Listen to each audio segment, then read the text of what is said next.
அண்ணா இதை நான் 2 வருஷமா அண்ணனுக்கு தெரியும், மூத்த பத்திரிகையாளர் நீங்க. 2 வருஷமா நான் சொல்றதாங்கன்னா மோடி ஐயா சொல்றாங்க. ஆட்சியில திமுக இருக்கு, மேல ஆட்சியில நாங்க இருக்கோம்.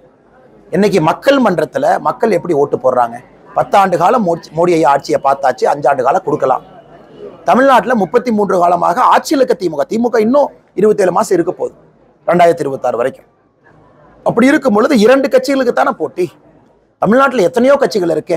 இப்போ நீங்க கேட்குறீங்க மோடி ஐயா ஏன் அதிமுக பேரை சொல்ல? அப்போ சீமானனை கோச்சுக்குவாரு. சீமானனை கேட்பாரு, அப்பா ஏன் என்டிகே பேரை மோடி ஐயா சொல்ல? திருமாவளவன் சொல்லுவாரு, எங்க பேரை ஏன் மோடி ஐயா சொல்லி? ஸோ மோடி அவர்களை பொறுத்தவரை களத்தில் யார் போட்டியாளர்களாக இருக்கின்றார்களோ அவர்கள் மீது இருக்கக்கூடிய தவிர மக்கள் மன்றத்தில் வச்சுட்டு போயிருக்கிறாங்க ஐயா. என்ன பண்ணிருக்காங்க? சரி, இபிஎஸ் ரோட் ஷோ போக சொல்லுங்கண்ணா, எவ்வளவு பேர் வர்றாங்கன்னு பார்ப்போம். இன்னைக்கு தமிழ்நாட்டில் இருக்கக்கூடிய தலைவர்களுக்கு என்னன்னா, அவர்கள் வீதியில வந்தா யாரும் பார்ப்பதற்கு மக்கள் தயாராக இல்லை.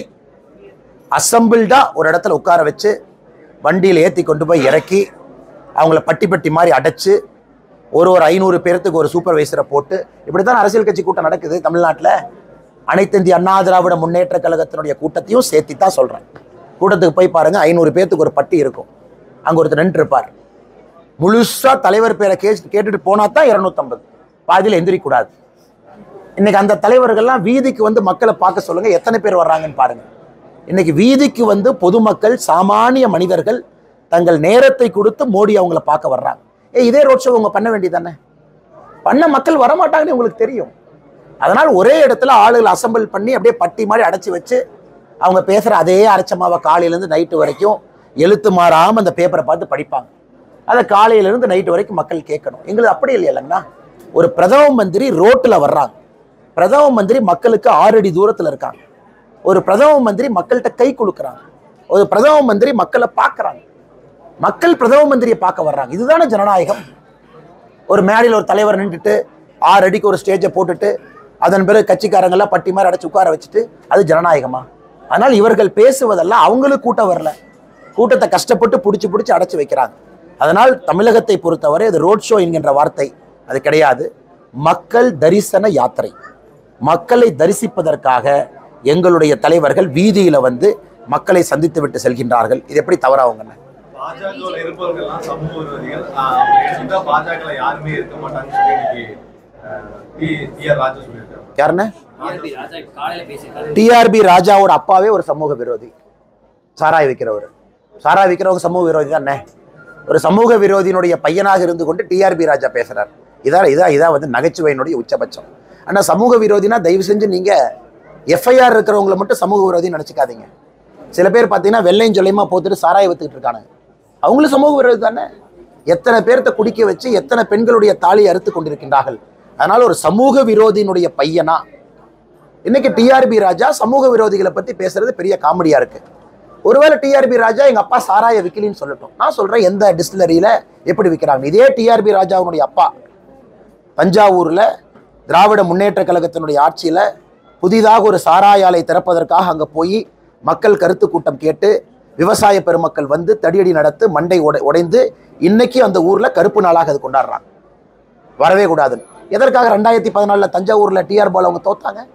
சாராய ஆலை திறந்ததுக்கு தான். எதுக்காக போய் ஸ்ரீபெரும்புதூர்ல தஞ்சம் அடைஞ்சிருக்காரு? அவரை பத்தி யாருக்குமே தெரியக்கூடாது, ஸ்ரீபெரும்புதூர் புதிய ஊரு, இங்க வந்து நிம்மதியா இருந்துக்கலாம். அதனால இவர்கள் சமூக விரோதத்தை பத்தி இவங்க பேசுறாங்க. சாராய நடத்தி தினமும் லட்சக்கணக்கான கேஸை டாஸ்மாக்ல கொடுத்து நூற்றுக்கணக்கான நண்பர்களை கொன்று அவருடைய வீட்டுல பெண்களுடைய தாலியை அறுத்து கொண்டு கேட்டா இண்டஸ்ட்ரீஸ் மினிஸ்டர் வெக்க கேடா இல்லையாங்கன்னு. இண்டஸ்ட்ரீஸ் மினிஸ்டருடைய தந்தை டாஸ்மாக் சாராயால, தந்தையினுடைய சரக்கு டாஸ்மார்க் போது, அதை கண்காணிக்கிறது இண்டஸ்ட்ரீஸ் மினிஸ்டர். என்ன கொடுமைன்னு இந்த ஜனநாயகத்தில் அவங்க எல்லாம் பேசுவாங்களாமா? நாம இதை கேட்கணும்னு வேற நினைக்கிறாங்க.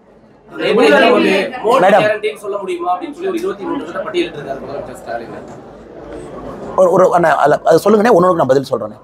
23 பட்டியல் விட்டிருக்காரு முதலமைச்சர் ஸ்டாலின். அதாவது தமிழை வழக்காடு மொழியாக நீதிமன்றத்தில் கொண்டு வர முடியுமா, அதற்கு மோடி கேரண்டி தருவாரா? சிறுபான்மை மக்களை 2ஆம் தரமாக நடத்த மாட்டோம் சொல்லி மோடி கேரண்டி தருவாரா? மோடி என்ன கேரண்டி கொடுப்பாருன்னா, 2024க்கு பிறகு கோபாலபுரத்தினுடைய ஊழல் குடும்பம் எல்லாம் உள்ளே இருக்கும்னு கேரண்டி கொடுப்பார். அது எங்களால் கேரண்டி கொடுக்க முடியும். மோடி என்ன கேரண்டி கொடுப்பாருன்னா, தமிழ்நாட்டில் இருக்கக்கூடிய 8 கோடி மக்களும் திராவிட முன்னேற்ற கழகம் என்கின்ற தீய சக்தியிலிருந்து காப்பாற்றப்படுவார்கள் மோடி கேரண்டி கொடுப்பாங்க. மோடி என்ன கேரண்டி கொடுப்பாங்கன்னா, தமிழ்நாட்டை டாஸ்மார்க்கு டிஆர் பாலுனுடைய சாராய ஆலையிலிருந்து காப்பாற்றுவோம் என்று கேரண்டி கொடுப்பார். மோடி என்ன கேரண்டி கொடுப்பாங்கன்னா, ஒண்ணுமே இல்லை. இன்னைக்கு பாருங்க, திராவிட முன்னேற்ற கழகத்தினுடைய சோசியல் மீடியா ஆடு, திராவிட முன்னேற்ற கழகம் சோசியல் மீடியாவில் ஆடு மட்டுமே, சோசியல் மீடியா அட்வர்டைஸ்மெண்ட் இதை திறந்தீங்கன்னா ஸ்டாலின் தான் வர்றாரு, இந்தியாவை காப்பாற்றலான்னு வருது இல்லைன்னு. அதுக்கு 7,39,93,750 ரூபா செலவு பண்ணியிருக்காங்க. எந்த கம்பெனியில் செலவு பண்ணியிருக்காங்கன்னு பார்த்தீங்கன்னா, populous empowerment network private limited. இந்த கம்பெனி ஓனர் யாருன்னு பார்த்தா சபரீஷன், 99% ஷேர். இந்த மாதிரி குரோனி கேபிட்டல்ஸ்லேருந்து தமிழ்நாட்டை காப்பாற்றுவாங்க. மக நடத்தக்கூடிய கம்பெனியே திரும்ப திரும்ப கொள்ளையடிக்கிற பணத்தை இதே மாதிரி கொண்டு வந்து பண்றது மோடி கேரண்டி கொடுப்பார். மோடி வேற என்ன கேரண்டி கொடுப்பாருன்னா, தமிழ்நாட்டில் பிரிவினை பேசக்கூடிய சக்திகளை அடக்குவாருங்கிற கேரண்டி கொடுப்பார். மோடி என்ன கேரண்டி கொடுப்பாருங்கன்னா, தமிழ்நாட்டில் குடும்ப ஆட்சியை ஒழிப்பேன்னு கேரண்டி கொடுப்பார். மோடி என்ன கேரண்டி கொடுப்பேன்னு சொல்லிட்டே போலாமான்னே, வேண்டாம் உங்களுக்கு நேரம் இருக்கு, எனக்கும் நேரம் இல்லை. அதனால மோடி இதுக்கெல்லாம் கேரண்டி கொடுப்பார். அதனால ஸ்டாலின் அவர்கள் கனவுல வாழ்ந்துகிட்டு அவருடைய கனவுக்கெல்லாம் கேரண்டி கொடுக்க முடியாது. ஸ்டாலின் அவர்கள் தமிழ்நாட்டில் பட்டியலின சகோதர சகோதரிகளை 2ஆம் தர குடிமக்களை நடத்தலையா? தமிழ்நாட்டில் எதற்கு இத்தனை பட்டியலின சகோதர சகோதரிகள்? ஒரு தேசிய கொடியை கூட ஏன் உங்களால் ஏற்ற முடியல? வேங்கை வேல் நடந்து எத்தனை நாள் அக்யூஸ்ட் ஏன் பிடிக்கல? தமிழ்நாட்டில் எத்தனை இடத்துல இரட்டை டம்ளர் முறை இருக்கு? இதுக்கு ஸ்டாலின் கேரண்டி கொடுப்பாரா? கொடுக்க மாட்டார். ஏன்னா கேரண்டி கொடுத்தால் உப்பு சப்பு இல்லாத கேரண்டின்னு மக்களுக்கு தெரியும். ஆனால் மக்களை பொறுத்தவரை மிக தெளிவாக இருக்கின்றார்கள்.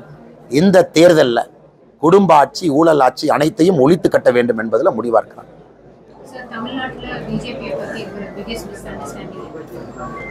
Madam, I don't say misunderstanding. I would say, madam, it's a carefully constructed narrative. ஒரு பிம்பத்தை அப்படியே கஷ்டப்பட்டு 60 வருஷமா உருவாக்கியிருக்காங்க. பிஜேபி உள்ள வந்துடும், பிஜேபி உள்ள வந்துட்டா இது காணாமல் போயிடும், பிஜேபி மேல்தட்டு மக்கள் கட்சி, பிஜேபி நார்த் இந்தியன் கட்சி, பிஜேபி இந்த கட்சி அந்த கட்சி. இது ஒரு கன்ஸ்ட்ரக்டட் பிம்பம். உதாரணத்துக்கு பார்த்தீங்கன்னா, உதயநிதி ஸ்டாலின் என்ன படம்? மாமன்னனா?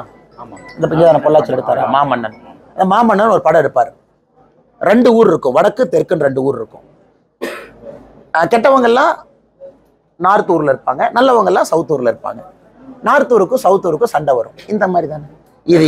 இந்த அரைச்சமாவை மிஷினில் போட்டு ஓட்டுன்னு ஓட்டி அப்புறம் கெட்டவங்க பார்த்தீங்கன்னா ஜீன்னு பேசுவாங்க. ஓ ஜியா, அப்போ ஜி பேசுனா கெட்டவன். அதாவது ஜீன்னு ஒரு வார்த்தை. அப்போ அந்த மாமன்னன் படத்தை போய் பாருங்க. ஜி நான் பார்க்கலன்னு, அதை விட பெட்டரான வேலை இருக்குது, பார்த்தவங்க சொன்னாங்க. இந்த மாதிரி ஜி அப்படின்னு கெட்டவங்களுக்கு ஒரு வார்த்தை. அப்போனா அது ஒரு பிம்பத்தை அப்படியே உருவாக்கி ஒரு டைரக்டரை வச்சுக்கிட்டு அப்புறம் வெள்ளத்துக்கு போகும்போது அந்த டைரக்டரை கூட்டு போய் ஷூட்டிங் நடத்தி. This is the problem madam. It's a carefully constructed narrative. இது சுக்குநூறாக உடைந்து கொண்டிருக்கிறது. 2024 தேர்தலுக்கு பிறகு இந்த நெரேட்டிவ் தமிழகத்தில் இருக்காது. சினிமா மூலமா இந்த மாதிரி சமூக நீதி காக்கப்படக்கூடிய முன்னெடுப்புகள் எடுக்கப்படுங்கிற ஒரு பரவலான கருத்து கலைத்துறையில் இருக்குது. ஏன்னா சினிமாவில் போய் நீங்கள் அப்படியே ஒரு ஃபோட்டோ எடுத்துட்டு அப்படியே ஒரு படம் எடுத்துட்டா அப்படியே ஒரு நடிகர் அப்படியே நடிப்பார். அதுக்கப்புறம் அந்த நடிகர் பாம்பேயில் போய் உட்காந்துக்குவார். கேட்டால் அவங்க குழந்தைங்களே பாம்பேயில் படிப்பாங்க. அந்த நடிகர் சொல்லுவார், ஓ நான் சமூக நீதிக்காக படம் எடுத்துட்டேன், தமிழ்நாட்டில் இப்படி இருக்குன்னு. இப்போ இந்த சமூக நீதி படம் எடுக்கிற நடிகர் டைரக்டர்லாம் சும்மா எடுக்கிறாங்களா? ஓசியில் எடுக்கிறாங்களாண்ணா? அவங்க படம் எடுத்துட்டு அப்படியே ஃப்ரீயாக தியேட்டரில் போட்டுருவாங்க. நம்ம ஃப்ரீயாக போய் பார்த்துட்டு ஓ சமூக நீதி இருக்குன்னு. பணம், அதுக்கு மார்க்கெட்டிங் பட்ஜெட்டு, அட்வர்டைஸ்மெண்ட் பட்ஜெட்டு, டைரக்டருக்கு பட்ஜெட்டு, ஆக்டருக்கு பட்ஜெட்டு. அதனால் இவங்கெல்லாம் என்ன சமூக நீதி ஆகியதுக்கு? சினிமா மேலே எந்த கோவம் இல்லைங்கண்ணா. ஆனால் சினிமா மாமன்னன்றை போன்ற ஒரு ப்ரொபகண்டா மூவியாக நீங்கள் பயன்படுத்தினீங்கன்னா அதை கேட்க வேண்டிய நேரம் இது. இன்னைக்கு பார்த்தீங்கன்னா தேர்தலுக்கு சம்மந்தம் இல்லை. மேடம் கேட்குற கேள்விக்கு என்ன சொல்கிறாங்கன்னா, it's a carefully constructed narrative. அதை உடைக்கணும். அது உடைந்து கொண்டு இருக்கிறது. கொஞ்சம் சத்தமா சொல்லுங்க sir. Sir, I am in the ground. I am not like Udayanithi Stalin and Stalin. Board a flight, chartered flight, land in Coimbatore airport, board a AC car, lift, swing, come on, show hand. ஒரு என்ன அநியாயம் பாருங்க. உதயநிதி ஸ்டாலின் பேர் வைக்கிறார் sir. Udhayanidhi Stalin ஒரு பேர் வைக்கிறார். அதனாலதான் ரோட் ஷோல பிரதமர் கீழே இருக்கார். அதனாலதான் நான் சொல்றேன். ஆமா, டெல்லியில இருந்து பிரதமர் நடந்து வரலாமா? நடந்து வர முடியாது. ஆனா இங்க நாங்க தரையால தானே இருக்கோம். இங்க பிரதமர் இங்க தானே இருக்கார். இங்க பிரதமர் தரையால தானே இருக்கார். பிரதமர் நாங்க கவர் பண்ணி புல்லட் ப்ரூஃப் ஜாக்கெட் எல்லாம் வச்சு அப்படியே சுத்தி வளைச்சு எந்த மக்களும் பார்க்கக்கூடாதுன்னு பிரதமர் தலையை மட்டும் வெளியிட்டு காட்டிட்டு வர்றோமா? பிரதமர் முழுசா தானே இருக்காங்க. அவ்வளவு ரிஸ்க் எடுத்து தானே கூட்டிட்டு வர்றோம். இன்னைக்கு உலகத்துல செக்யூரிட்டி ரிஸ்க் இருக்கக்கூடிய ஹையஸ்ட் பர்சன் மோடிஜி.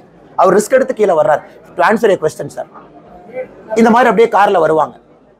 நேற்று ஒரு குழந்தைக்கு பேர் வைக்க உதயநிதி ஸ்டாலின் கேட்கிறாங்க. என்ன பேர் வச்சிருக்காரு தெரியுமா சார்? என்ன பேர் வச்சாரு தெரியுமா? ரோலெக்ஸ்னு பேர் வச்சிருக்காரு. ரோலெக்ஸ் வாட்ச் இல்லைங்க. இவங்க தான் ஒரு படம் எடுத்தாரு, நம்ம யாரு, நம்ம கமலஹாசன் சார். என்ன படங்க அது? அந்த ட்ரக் கிங் பின் பேர் என்னங்க? விக்ரம் படம். அதுல ட்ரக் விக்ரம் பேர் என்னங்க? ரோலெக்ஸ். மனசில் பேர் வச்சாலும் ரோலெக்ஸ் தானா? அதனால பாருங்க, இப்படித்தான் வந்து அப்படியே சுத்திட்டு அதுக்கப்புறம் அரசியல் மாற்றம் பேசுறாங்க. Sir we have to understand, இன்னைக்கு one dynasty is campaigning for other dynasty. யாரு? If you look at Chennai, all 3 constituencies dynasty. Duraimurugan son, Duraimurugan ji son dynasty. Again if you look at Ponmudi ji son dynasty. இவங்கெல்லாம் MP election contest பண்றாங்க. இந்த டைனாஸ்டிக்கெல்லாம், அதாவது இந்த வாரிசுகளுக்கெல்லாம் யார் பிரச்சாரம் பண்ண வர்றாங்கன்னா, ஸ்டாலின் ஐயாவுடைய வாரிசு உதயநிதி ஸ்டாலின். அதான் சார் இன்னைக்கு நடக்கிற காமெடி.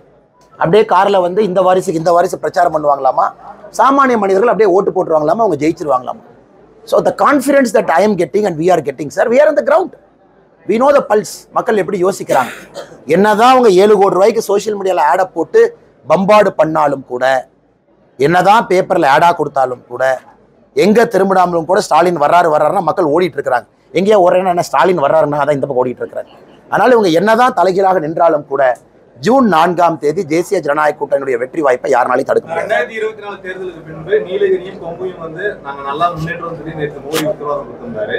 ஆனா பாத்தீங்கன்னா இந்த கொங்கு மண்டலத்துல அதிகமா வந்து அதிமுக தான் வந்து கடந்த தேர்தலையும் சரி இப்போ வந்து அவங்க அதிக சீட்டுகளை பெற்றிருக்காங்க. ஆனா வந்து அந்த கூட்டத்துல வந்து அதிமுக பத்தி எந்த குற்றச்சாட்டும் வைக்கல, எந்த ஊழல் குற்றச்சாட்டும் வைக்கல. இதே ஒரு முரண் இருக்கலாம். அப்புறம் எப்படி நீங்க வந்து நான் வைக்கிறேன்ல, எதுக்கு மோடிஜி பேசணும் நினைக்கிறீங்க? நான் வைக்கிறேன்ல. நேத்து நான் சிஎம் பதில் சொன்னேன், சிஎம் பதில் சொன்னேன். அதான் எங்க மோடிஜி வந்து சிஎம் சொன்னதுக்கு எங்க மோடிஜி பேசுறமா பதில் நான் சொன்னேன். நான் பேசுறேன்ல. நேற்று புதிய தலைமுறை இங்க இருக்கிறாங்கன்னு தெரியல, அவங்க கூட பேசினேன். அண்ணே, நீங்க ஒரு விஷயம் புரிஞ்சுக்கங்க. 2024 ஜூன் 4ஆம் தேதி கொங்கு மண்டலம் யாருடையதுன்னு பாத்திரலாம். கொங்கு மண்டலம் யாருடையதுன்னு பாத்திரலாம். நான் கேட்கிறேன், நீங்க லைஃப்ல ஒரு ஊழல் குற்றச்சாட்டை பத்தி பிரேக் பண்ணிருக்கீங்களா? ஸ்டோரியா இது வரைக்கும் ஒரு துரும்பு அடிச்சிருக்கீங்களா? கார்பரேஷன் நடந்த ஒரு ஊழல ஒரு பிரஸ் ஜேர்னலிஸ்ட் நீங்க இண்டிவிஜுவலா பண்ணிருக்கீங்களா? அது எவ்வளவு கஷ்டம் நான் சொல்றேன். உங்க வாழ்க்கையில நீங்க ஒரு பிரஸ் தான், உங்களுக்கு மரியாதை கொடுத்து கேட்கிறேன். அண்ணா, நான் 20 வருஷம் பிரஸ்ல இருந்திருக்கேன். கார்பரேஷன்ல ஒரு ஊழல் குற்றச்சாட்டை நான் பிரேக் பண்ணிருக்கேன். நீங்க சொல்லுங்க தம்பி, உங்க கேள்விக்கு நான் பதில் சொல்றேன். நீங்க சொல்லுங்க, எத்தனை பிரேக் பண்ணிருக்கீங்க? டாக்குமெண்டோட எத்தனை பிரேக் பண்ணிருக்கீங்க? கார்பரேஷன்ல இன்னைக்கு சாலிட் வேஸ்ட் மேனேஜ்மெண்ட் ஊழல் போயிட்டு இருக்கு. பிரைவேட் கான்ட்ராக்டர் நான் ரிலீஸ் பண்ற அந்த டாக்குமெண்ட் எத்தனையோ உள்ள இருக்கு. கோயம்புத்தூர் கார்பரேஷனை திறந்து பாத்தீங்கன்னா, ஃபினாயில் வாங்கினதுல இருந்து 2018ல இருந்து பேப்பர் எடுங்க, லட்சக்கணக்கான ஊழல் டாக்குமெண்ட் உள்ள இருக்கு. ஒன்னு எடுத்து நீங்க பண்ணலாமே. இன்னைக்கு பிரஸுக்கு என்னன்னா கேள்வி ஈஸியா போச்சோ, அண்ணாமலையான ஊழல் டாக்குமெண்ட் ரிலீஸ் பண்ணுவாரு, நம்ம பிரைம் டைம்ல டிஸ்கஷன் பண்ணலாம். நான் உங்கள்கிட்ட திரும்ப கேட்கிறேன்னா, நீங்க அதை செய்ய மாட்டீங்க. எல்லாமே வேட்டு சட்ட ஊழல் நானே பண்ணணும், பிஜிஆர் நானே பண்ணணும், நீங்க பண்ணலாம்.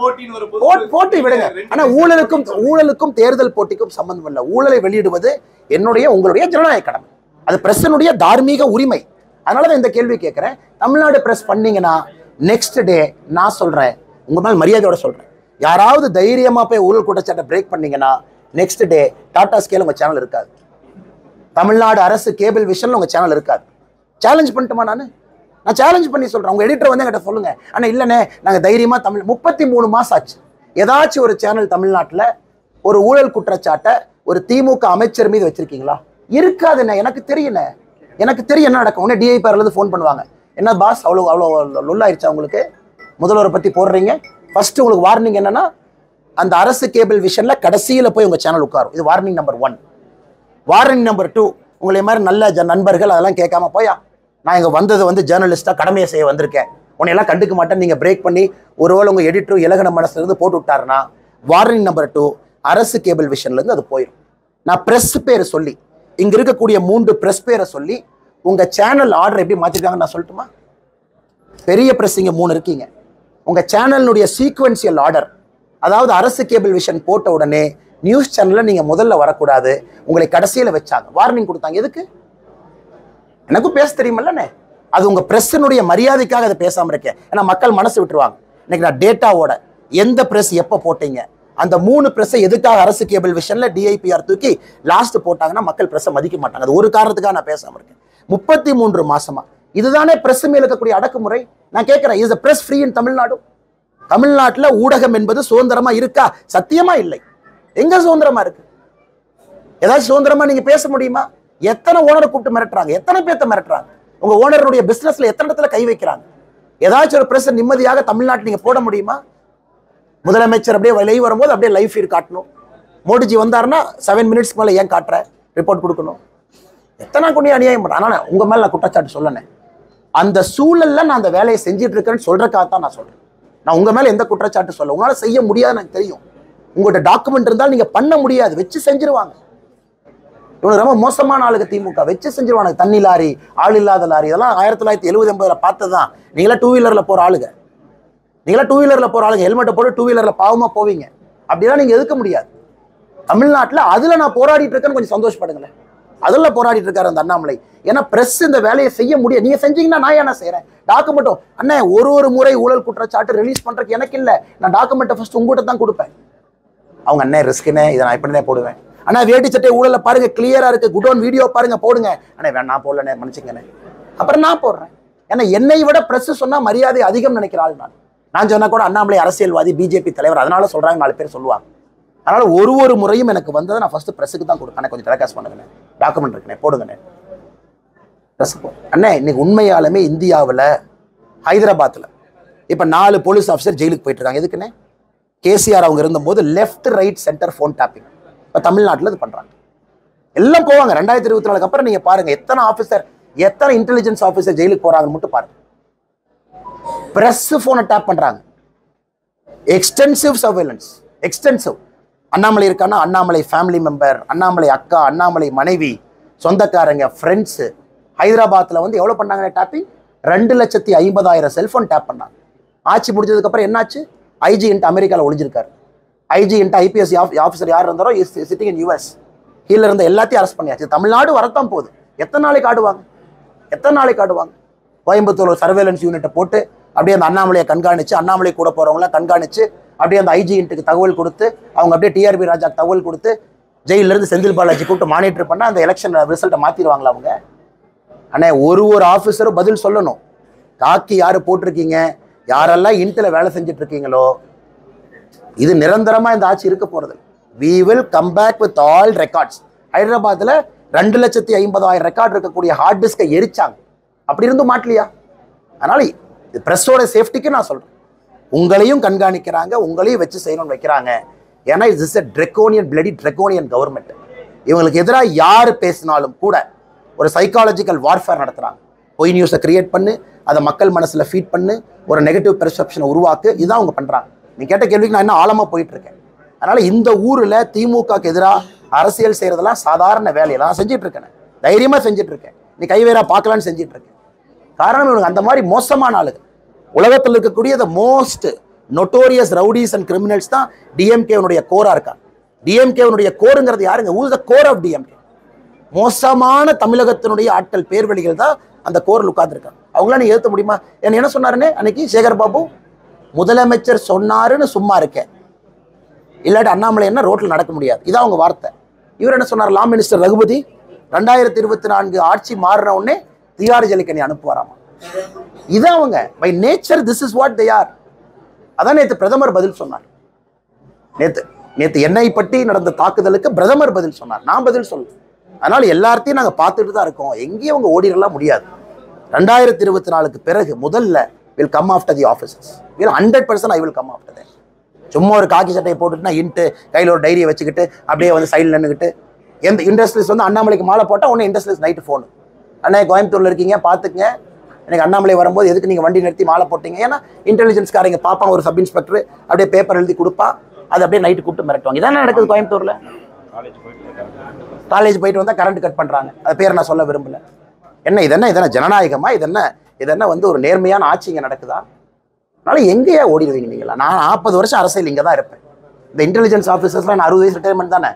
நான் ஸ்பெஷல் ஆக்ட் போட்டால் 70-80 வயசு வரைக்கும் இழுக்க போகிறாங்களா? அதனால் நீங்கள் என்ன வேணாலும் ஆடுங்க, உங்கள் பின்னாடி நாங்கள் வர்றது உறுதி.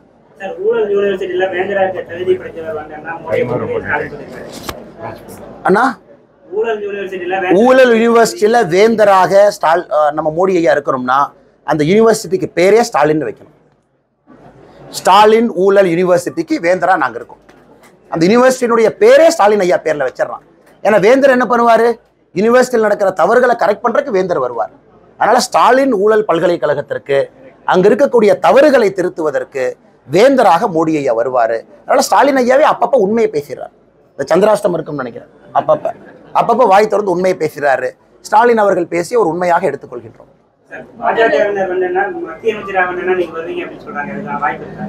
தமிழ்நாட்டில் இருக்கணும்னே 2026 உனக்கு கொட்டத்தில் அடக்கி ஓட ஒண்ணுன்னு அதுக்காகத்தான் வந்திருக்கேன்னு, இதுக்காகலாம் வரலன்னு. இதுல மாத்தி ஆகணும். 2026 நீங்க மாத்தினீங்கன்னா நம்ம தலைமுறையை அழிச்சிடும். ரோலெக்ஸ்னு பேர் வைக்கிறான் பாருங்க, என்ன கொழுப்பு பாருங்க. ரோலெக்ஸ்னு பேர் வைக்கிறான். என்னன்னு அண்ணே நீ ஒன்று புரிஞ்சுக்கணும். என்னோட நடை உடை பாவனை பார்க்குறீங்க. எங்கேயாச்சும் எனக்கு பவர் மேலே ஆசை இருக்கிற மாதிரி உங்களுக்கு தெரியுதா? பவர் மேலே ஆசை இருக்க யாராச்சும் இப்படி பேசுவானா? அப்படியே பேலன்ஸ் பண்ணி நைஸா மாண்பு மிகவும் எனக்கு தெரியும். நாளைக்கு என்ன நடக்கும் யாருக்கு தெரியாது. இந்த கட்சி மேலே அட்டாக் பண்ணா ஐயோ நாளைக்கு கூட்டணிக்கு வருவாங்க, இந்த கட்சி மேலே அட்டாக் பண்ணா இவன் கூட்டணிக்கு வருவான், இந்த தலைவர் நாளைக்கு செட்டிங் போட்டுக்கலாம் நாம ஜெயிக்கிறதுக்கு, இந்த தலைவர் இப்படி செட்டிங் போட்டுக்கலாம். நான் ஸ்ட்ரெயிட்டாக அடிக்கிறேன். அப்படி இருந்தால் நான் பவரில் உட்காரங்கிற ஆசை இருக்கிறவர் பேசுவானா? எந்த எதிர்மறையும் எதிர்கொள்வதற்கு தயாராக யாரை விட்டு வைக்கலையானா? பாலிடிக்ஸில் எனக்கு நண்பர்கள் கிடையாதுங்க, நான் தெளிவாக இருக்கேன். தப்பு யார் செஞ்சாலும் கால் அவுட் பண்ணணும். ஏன்னா பாலிடிக்ஸில் நண்பர்கள் அதிகமாக வச்சுட்டிங்கன்னா உண்மையை பேச முடியாது. பேலன்ஸ் பண்ணி அரசியல் பண்ணி நானும் போய் 10 வருஷம் கழிச்சு முட்டு சந்தில் நிற்கணும். அண்ணா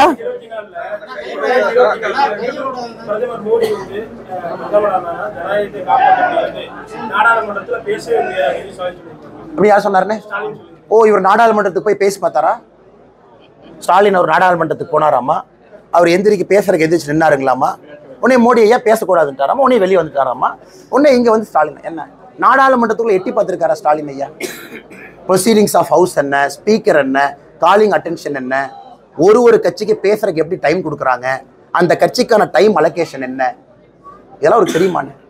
சும்மா அப்படி அடிச்சுட வேண்டியது. நாடாளுமன்றத்தில் பேச முடியாது. இன்னைக்கு நாடாளுமன்றத்தில் எங்களை விட எதிர்கட்சிகள் தான் அதிகமாக போய் பேசுகிறாங்க. நாங்கள் உண்மை பேசுறது கம்முன்னு உட்காந்துருக்கோம். எல்லாம் எதிர்த்து பொய்யா பேசுகிறாங்க நாடாளுமன்றத்தில். இரண்டாவது, அண்ணா இன்னைக்கு காலையில் 2 மணிக்கு வந்து வீட்டில் கைது பண்ணுறது ஜனநாயகமா? கோயம்புத்தூரில் ஒரு ஸ்கூல் மோடி ஐயா ரேலி நடக்குது. கோயம்புத்தூர் உதாரணமே கொடுக்குறாங்க. குழந்தைங்களுக்கு மத்தியானத்துக்கு மேலே லீவ் விட சொல்கிறாங்க. குழந்தைங்களுக்கு லீவ் விட்டாச்சு. குழந்தைங்கள்லாம் மோடி ஐயா வரும்போது ரோட்டில் வந்து பார்க்குறாங்க. என்ன செக்ஷன் போட்டிருக்காங்க தெரியுமாண்ணே? ஏன் செக்ஷன் பார்த்தீங்கன்னா என்னென்ன சட்டம் இருக்கோ, குழந்தைகளை துன்புறுத்தினார்கள் ஒரு செக்ஷனை போடு, போக்சோ போடு, இருக்கிற எல்லா ஜூனியர் ஜஸ்டிஸ் ஆக்ட் போடு, எல்லாத்தையும் போடு. ஹைகோர்ட் என்ன சொல்லுச்சு? இதை விட கேவலமாக ஒரு எஃப்ஐஆரை உங்க வாழ்க்கையில போட்டிருக்க முடியாதான்னு ஹைகோர்ட் நீதிபதி சொல்லலையா? இது ஜனநாயகம். அவங்களுக்கு ஸ்கூல்ல இருக்கக்கூடிய குழந்தை ரோட்ல வந்து அவர்களுடைய பிரதமரை அவங்க பாக்குறாங்க. காரணம் ஸ்கூல் லீவு, மத்தியானம் வீட்டுக்கு போக சொல்லிட்டாங்க எல்லாத்தையும். அதுக்கு அந்த ஸ்கூல் மீது அவங்க போட்டிருக்கக்கூடிய வழக்கு. இது ஜனநாயகத்தை பத்தி ஸ்டாலின் அவங்க நம்ம கிளாஸ் எடுக்கிறாங்க. அவங்க கூட்டணி யாரோட வச்சிருக்காரு? காங்கிரஸோட. எத்தனை முறை காங்கிரஸ் 356 பயன்படுத்தி மக்கள் அதிகாரம் பெற்ற மாநில அரசு பண்ணிக்கினாங்க? 91 முறை. இந்திரா காந்தி 51 முறை. இன்னைக்கு அவங்களோட கூட்டணி வச்சுட்டு எங்களுக்கு கிளாஸ் எடுத்துட்டு இருக்காரு 356 பத்தி. அதனால ஜனநாயகம் என்கின்ற வார்த்தையை பேசுவதற்கு தகுதி இல்லாத ஒரே தலைவர்னா மு க ஸ்டாலின் அவர்கள். வெயில் ஆயிடுச்சு. We'll take it to the last question, madam. Madam, the top 3 issues in Coimbatore, the number 1 is urban infra. We have to rebuild the whole urban infra. You just look at the road right outside this house.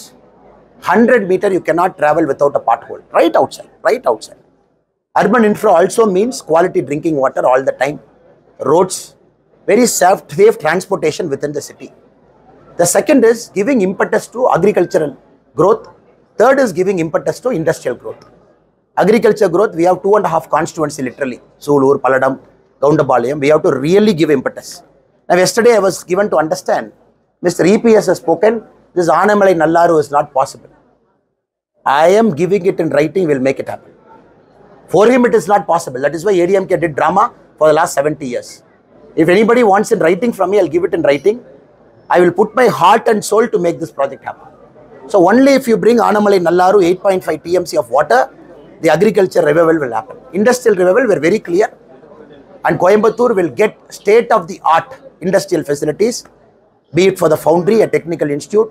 We want to declare the Coimbatore city as an agriculture, automobile cluster zone, encourage automobile spare parts manufacturing, give impetus to yarn-based businesses, spinning mills, textiles, give impetus to a lot of small MSMEs, So this is the third part: industry focus, agriculture focus, and urban infra focus. Simply to one word, we have to rebuild Coimbatore back.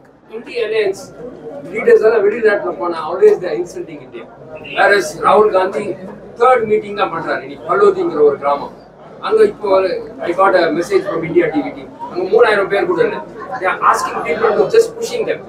அவருக்கு அந்த popularity கூட இல்ல. Third rally. Whereas our prime minister. Sir, today India Alliance argument is whether இன்னைக்கு India Alliance உடைய argument வந்துங்க அவங்க ஆட்சிக்கு வர்றாங்கன்னு ஆர்குமெண்ட் இல்லை. பிஜேபி 400 வாங்காதுப்பா, பிஜேபி 400 வாங்க விட்டுறக்கூடாதுப்பா, என்டிஏ 400 வாங்க விட்டுறக்கூடாதுப்பா. 398 கூட நம்ம மரியாதை தப்பிச்சிரும். அப்போ அவங்க 400 சொன்னாங்க, 398 தான் வாங்கியிருக்காங்க. இப்படி தானே பிரச்சாரமே பண்றாங்க. இந்திய அலையன்ஸ்ல ஏதாச்சும் ஒரு தலைவர் 2024 ஆட்சி அமைப்புன்னு பிரச்சாரம் பண்றாங்களா? என்டிஏ 400 வாங்கக்கூடாது. அப்ப அவங்களோட 399 வாங்கினா கூட நம்ம மரியாதை தப்பிச்சுக்குவோம். ஏன்னா ஒரு சீட் கம்மியா வாங்கியிருக்காங்க. அதனால் இந்திய அலையன்ஸ் தேர்தல் பிரச்சாரத்திலே தன்னுடைய தோல்வியை ஒப்புக்கொண்டு பிரச்சாரம் செய்து கொண்டிருக்கிறார். சொல்லுங்க தலைவா, கடைசி கேள்வி பாருங்க. ஒரு அவசரப்படுத்துறாங்க அண்ணா. விஜய் ஆண்டனியா? விஜய் ஆண்டனி, விஜய் ஆண்டனி.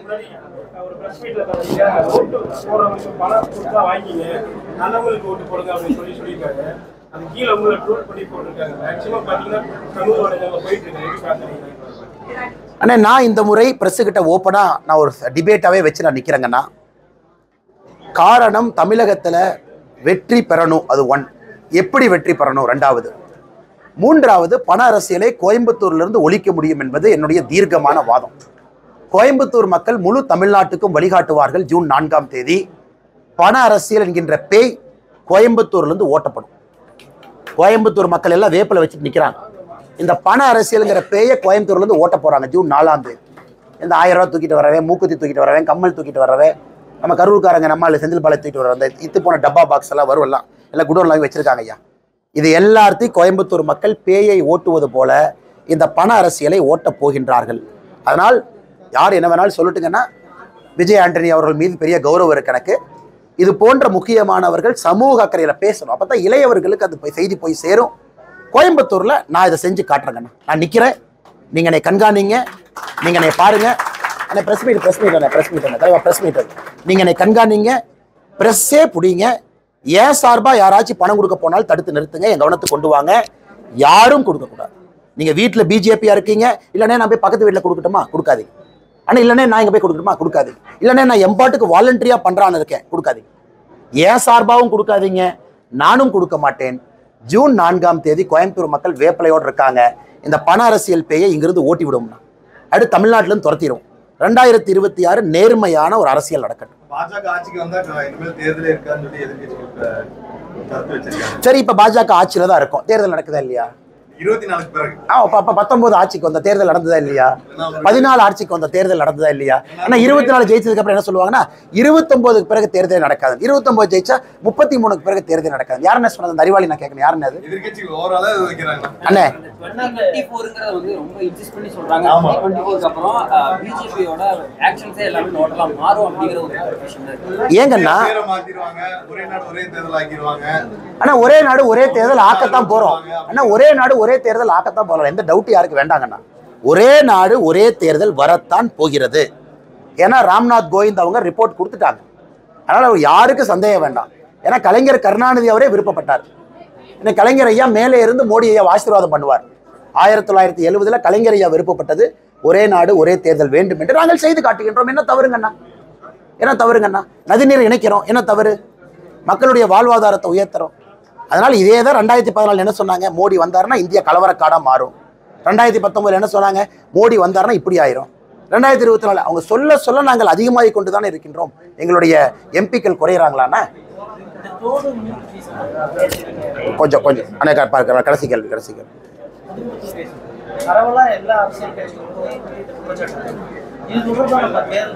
எக்ஸ்பெண்டிச்சர் அப்சர்வர்ட்ட நேற்று நான் பேசியிருக்காங்கண்ணா. எங்களுடைய டீம் வந்து ரைட்டிங்லேயே கொடுக்க போயிருக்காங்க. குடோன்ஸ் எங்கெல்லாம் இருக்குன்னு.